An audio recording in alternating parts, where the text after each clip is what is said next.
What's going on, Route 66 travelers? Hey, this week we're pulling off the highway and we're going to take a rest stop in Paul's first letter to the Thessalonians.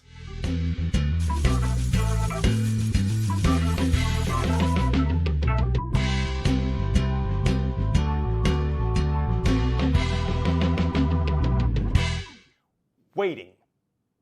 It's a chunk of life, right? Constantly waiting on things. You wait your turn, you wait in line, you take a number, you call them back, your table's ready soon, coming soon, results in a week. Heck, our doctors and dentist office literally call it the waiting room.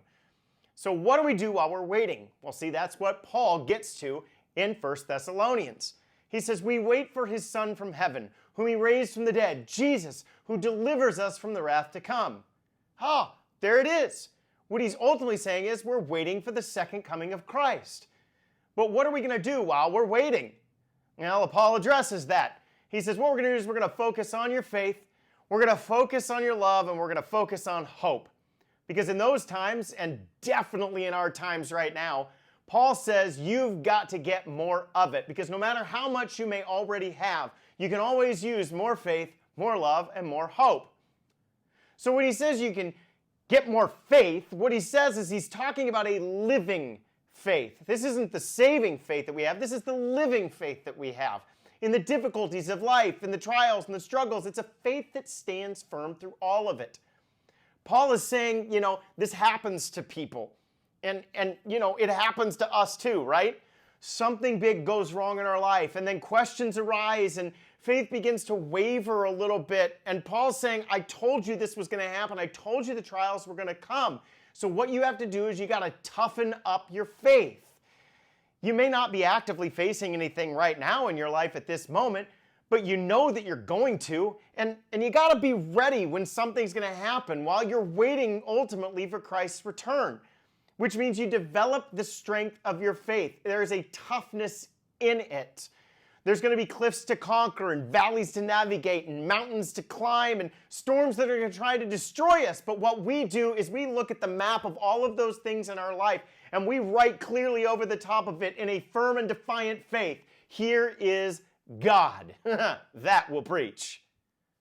Now, once we toughen up our faith, we also need to look at how much love we have. And, Paul was relational to the core. We should probably do more to seek out those leaders who are relational lovers and relational leaders, because the church needs more of that now than ever. And he says what you need is that love in that relational way. The church needs more of that right now, and they need it to overflow. In fact, he told the Thessalonians that the Lord caused you to increase and overflow in it more. Put simply, fill up your love and let it overflow.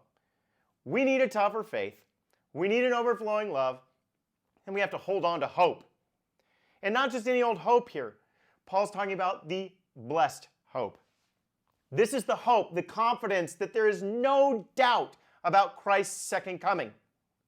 And when we toughen up our faith and we fill up our love, then what Paul says is we got to wake up our hope. Man, wake up that hope. Paul says you got to stop hitting the snooze on the alarm. We've got to be awakened. I don't mean we got to be woke. We got to wake up and be ready for his return. So when's this going to happen? Well, Paul told the Thessalonians, I don't need to write that to you because the day of his return will come unexpectedly like a thief in the night. We don't really know or comprehend when that's going to be, and that's okay, but it could be any time. And I really think A.W. Tozer made a great point when he said this, and I think it refers to Paul's process to the Thessalonians. Tozer said, when he returns is not as important as the fact that we are ready for him when he does return. And so Paul's basically saying off of that when he's talking to the Thessalonians, two things to be sure of. One, make sure you're actually a Christian.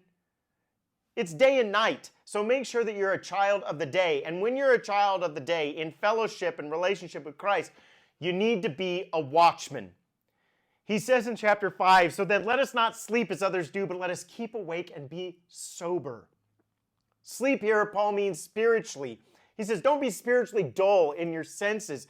So first, you got to wake up, and second, you got to be disciplined. You got to activate the watch. You know, there's a historical story about Cortez when he, excuse me, when Cortez and his men came over to the Americas. There were rumblings through the difficulties of what they were dealing with when they landed. And many of them said, hey, we should sail back. And Cortez said, no, you got to have more faith in that. You got to toughen up. We had a hope for something more here, and we're going to find it. And so what I want to do is I want to burn the ships, because we're not going back to what we knew. We're going to toughen up, and we're going to go investigate, and we're going to find out the blessing that is yet to come from being here. And I think that's exactly what God says to us through Paul in his first letter to the Thessalonians. Guys, burn the ships of what was and look toward what I have coming. Toughen up your faith through the struggles. Fill up your love and let it overflow to others. And wake up the hope that is in you of what I've said I'm going to do when I return. Hey, keep studying in your groups and in your families and individually.